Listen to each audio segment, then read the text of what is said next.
Praise the Lord. ક્રિસ્મલ અભય તથા બહેનો, દિવ્ય દયાના દિવ્ય સંદેશમાં તમારું સ્વાગત છે. માર્ચ 22મી તારીખ. આ સંદેશ સાંભળવા તમારા સૌ માટે અને તમારા કુટુંબીજનો વિશે પ્રાર્થના કરું છું. તમારા બાઇબલ લઈ લો, પ્રભુના વચન સાંભળીએ. લુકનો ગ્રંથ 15મો અધ્યાય 1લી કડીથી 3જી કડી સુધી અને 11થી 32મી કલમ સુધી. બધા જગાતારો અને બીજા પાપીઓ યીશુને સાંભળવા માટે એમની પાસે આવતા હતા. આથી ફરોશીઓ અને શાસ્ત્રીઓ બંને બડબડાટ કરતા હતા, આ માણસ પાપીઓને અવકાર આપે છે અને તેમની સાથે ખાય છે. ત્યારે યીશુએ તેમને આ દૃષ્ટાંત કહ્યું. તેમણે કહ્યું, એક માણસને 2 દીકરા હતા. તેમાંનો નાનો બાપને કહ્યું, મારે ભાગે જે મિલકત આવતી હોય તે મને આપી દો. એટલે તેણે પોતાની મિલકત તેમને વહેંચી આપી. થોડા દિવસ પછી નાનો દીકરો પોતાની બધી મિલકત વેચી સાટી પૈસા લઈ દૂર દેશાવદર ચાલ્યા ગયો અને ત્યાં અમનચમનમાં તેણે બધી મિલકત ઉડાવી મૂકી. તે બધું ખર્ચી પરવાર્યો હતો ત્યારે તે દેશમાં કાળો દુકાળ પડ્યો અને તેને આપદા પડવા લાગી. એટલે તે દેશના એક જણને ત્યાં તે નોકરીએ રહ્યો. તેણે તેને પોતાના ખેતરમાં ભૂંડો ચારવા મોકલ્યો. ભૂંડો જે સિંગો ખાતા હતા તેના વડે પેટ ભરવાનું તેને મન થતું, પણ કોઈ તેને આપ્યું નહીં. આખરે તેની આંખ ઉઘડી. તેણે વિચાર્યું, મારા બાપને ઘેર કેટલા બધા નોકરો, ખાતા વધ્યા એટલું બધું ખાવાનું મળે છે. હું અહીંયા ભૂખે મરું છું. લાવને, હું મારા બાપને પાસે જઈને હું કહું, બાપુ, મેં તમારો અને ઈશ્વરનો અપરાધ કર્યો છે. હું તમારો દીકરો કહેવડાવવાનો પણ લાયક રહ્યો નથી. મને તમારા નોકર જેવો જ ગણજો. આમ કરી તે બાપની પાસે જવા નીકળ્યો. પણ હજુ તે દૂર હતો ત્યાં જ તેને જોઈને બાપનું હૈયું ભરાઈ આવ્યું. દોડતા જઈને ગળે વળગી પડી. તેણે વહાલથી તેને ચુંબન કર્યું. પણ દીકરાએ કહ્યું, બાપુ, મેં ઈશ્વરનો અને તમારો અપરાધ કર્યો છે. હું તમારો દીકરો કહેવડાવવાને પણ લાયક રહ્યો નથી. પણ બાપે પોતાના નોકરોને કહ્યું, જલ્દી કરો, સારામાં સારો જબ્બો કાઢી લાવી એને પહેરાવો, એને હાથે વીંટી અને પગે પગરખા પહેરાવો, અને આપણે તાજો માજો વાછડો લાવીને વધેરો. આપણે જાફત ઉડાવીએ અને આનંદ કરીએ, કારણ મારો આ દીકરો મરી ગયો હતો તે પાછો સજીવન થયો છે.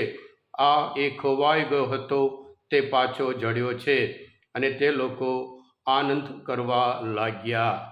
આ પ્રભુની વાણી છે. તે આપણો આધાર છે. ક્રિસ્મલ અભયતા બહેનો, આ દૃષ્ટાંત સૌથી પ્રખ્યાત, વિશ્વમાં સૌથી પ્રખ્યાત એક દૃષ્ટાંત હોય, આ દૃષ્ટાંત છે ખોવાયેલું ઘેટું. આ દૃષ્ટાંતમાં આપણે જોઈએ છીએ 4 સ્ટેપ જોઈએ છીએ. કન્ડિશન, અને ત્યાર પછી કન્વર્શન, અને ત્યાર પછી કન્ફેશન, અને ત્યાર પછી સેલિબ્રેશન. ક્રિસ્મલ અભયતા બહેનો, આ નાનો દીકરો પિતા પાસેથી દૂર ગયો, પણ ખરેખર પિતા સાથે હતો. મોટો દીકરો પિતા સાથે હતો, પણ ખરેખર પિતાથી દૂર રહ્યો. ક્રિસ્મલ અભયતા બહેનો, આ નાનો દીકરો આપણા માટે અમૂલ્ય પાઠો શીખવાડે છે કે જ્યારે એ ભૂખ્યો થયો, એને ભૂખ લાગી, ત્યારે ભાનમાં આવ્યો. એના કન્ડિશન જુએ છે. હું આજે ભૂખે રહ્યો છું કે ભૂંડો જે ખાય સિંગો ખાવા માગું છું, પણ મળતું નહીં. ભૂંડ કરતાં પણ ખરાબ હાલતમાં આ દીકરો આવી ગયો હતો. જ્યારે પાપ આપણે ભૂંડ કરતાં પણ ખરાબ હાલતમાં દૂર લઈ જાય છે, એટલા બહુ ભયંકર દુર્દશામાં આપણને પહોંચાડે છે. પણ સાથે સાથે જ્યારે ભાનમાં આવ્યો અને ત્યાં પોતાના ભાનમાં આવે અને પછી વિચાર કરે છે અને પોતાના જે ભૂલ છે અને એ કબૂલ કરે છે, કન્વર્શન થાય છે એના જીવનમાં. અને સાથે સાથે ત્યાં પોતાના પિતા વિશે વિચાર કરે છે, મારા પપ્પા તો કેટલા સારા છે અને ત્યાં કેટલા બધા નોકરો છે, કેટલું બધું ખાય છે. અને કન્વર્શન થયા પછી ત્યાં કહે છે, કન્ફેશન કરે છે કે જે ભૂલો કરી છે અને કન્ફેસ કરવું જોઈએ. પિતા પાસે જઈને કહે છે, હું તમારો દીકરો કહેવાડાનો પણ લાયક નથી. અને ત્યારે કન્ફેશન કરે છે, વ્યક્ત કરે છે, માફી માગે છે. ત્યાં મોટો આનંદ થઈ જાય છે. ક્રિસ્મલ અભયતા બહેનો, તપ ઋતુમાં આપણે ફાસ્ટિંગ કરીએ છીએ, ઉપવાસ કરીએ છીએ. ઉપવાસ કરીએ ત્યારે આપણે ભૂખ્યા રહીએ છીએ. જ્યારે ભૂખ્યા રહીએ છીએ આપણી હાલત શું છે, આપણે ઈશ્વર સાથેના સંબંધમાં કેવી હાલતમાં છીએ અને એકબીજાના હાલત સંબંધમાં કેવા છીએ એ આપણે ભાન થવાનું છે. અને સાથે સાથે બીજી બાબત પ્રાર્થના કરીએ છીએ. પ્રાર્થના કરીએ ત્યારે પિતા કેટલો દયાળુ છે, માયાળુ છે, કે આપણા પ્રત્યે કેટલો પ્રેમ રાખે છે એ આપણે ભાન કરાવવાનું છે. અને જ્યારે દાન કરીએ ત્યારે આપણે બીજા પાસે આવીએ છીએ અને ઈશ્વર પાસે આવીએ છીએ. હા કૃષ્ણ ભાઈ તે બહેનો, આજના આ શુભ સંદેશ આપણને અમૂલ્ય પાઠ શીખવાડે છે કે યશાયાના ગ્રંથમાં 49મો અધ્યાયમાં 15મી કલામાં પ્રભુ પોતે કહે છે કે કોઈ મા પોતાના બાળકને બોલી જઈ શકે ખરા?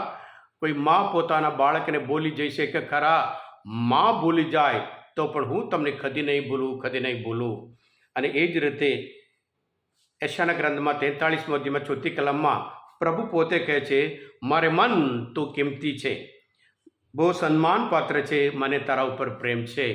હા કૃષ્ણ ભાઈ હતા બહેનો, આ તપ ઋતુ દરમિયાન કન્વર્શન કેટલું મહત્ત્વનું છે કે આપણે આપણા જીવનમાં હૃદય પલટો કરવું મહત્ત્વનું છે.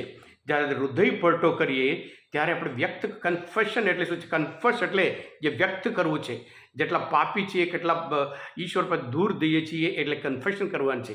ત્યારે આપણા પ્રભુ એવા મહાન છે, દોડી આવીને આપણે ગળે લગાડવા આવે છે અને ખરેખર એક આનંદનો એક પ્રસંગ બને છે. કૃષ્ણ ભાઈ હતા બહેનો, મોટો દીકરો એવો હતો, પપ્પા સાથે હતો, પણ પપ્પા પ્રત્યે એને સારું વલણ નથી અને પછી પપ્પા પ્રત્યે ગુસ્સે તેને એ ચાલ્યા જાય છે. આ ફરોશીઓ યહૂદીઓ બધા એવા હતા કે અમે તો ધર્મિષ્ઠ માણે મોટા દીકરા જેવું. એટલે પ્રભુ કહે છે કે આ જે ભૂલ કરી છે એ ભાનમાં આવે છે, પોતાના કન્ડિશન જુએ છે અને કન્વર્શન કરે છે અને પછી કન્ફેશન કરે છે અને ત્યાં દૃષ્ટાંતમાં જે એ પાછો આવ્યો છે, આપણે આનંદ કરવો જોઈએ એમ કરીને શાસ્ત્ર પાઠ એક અદ્ભુત સંદેશ આપણે આપે છે. આપણે પણ પ્રભુ પાસે આવીએ, આપણે પ્રાયશ્ચિત કરીએ અને પ્રભુ પાસે આવીએ, પ્રભુના સંતાન તરીકે આનંદ કરીએ. કારણ પ્રભુ આપણે હંમેશા આપણે એમ્બ્રેસ કરવા, આપણે ભેટવા તૈયાર છે. પિતા પાસે, પ્રભુ પાસે સાચો સુખ છે. જ્યારે પ્રભુ પાસે દૂર જઈએ ખરેખર આપણે દુઃખી થઈએ છીએ. હા કૃષ્ણ ભાઈ હતા બહેનો, આજના દૃષ્ટાંત, આ મનચંદન શાસ્ત્રપાઠ સમજવા માટે ઈશ્વરનો પ્રેમ કેટલો મહાન છે એ સમજવા માટે મદદરૂપ થયા હોય તમે પોતે દિવ્ય ધ્યાન દિવ્ય સુધી સબસ્ક્રાઈબ કરજો અને બીજા માટે પણ ફોરવર્ડ કરજો. કારણ તમે બધા આશીર્વાદિત છો, અભિષેક્ત છો. પ્રભુ તમારામાં હું વિશ્વાસ રાખું છું. પ્રભુ તમારા અંતરમાં વસો. સર્વશક્તિમાન પરમેશ્વર પિતા અને પુત્ર અને પવિત્ર આત્માનો આશીર્વાદ તમારા સૌ પર ઉતરો. આમેન. બોલો દિવ્ય દયાનો જય. God bless you all.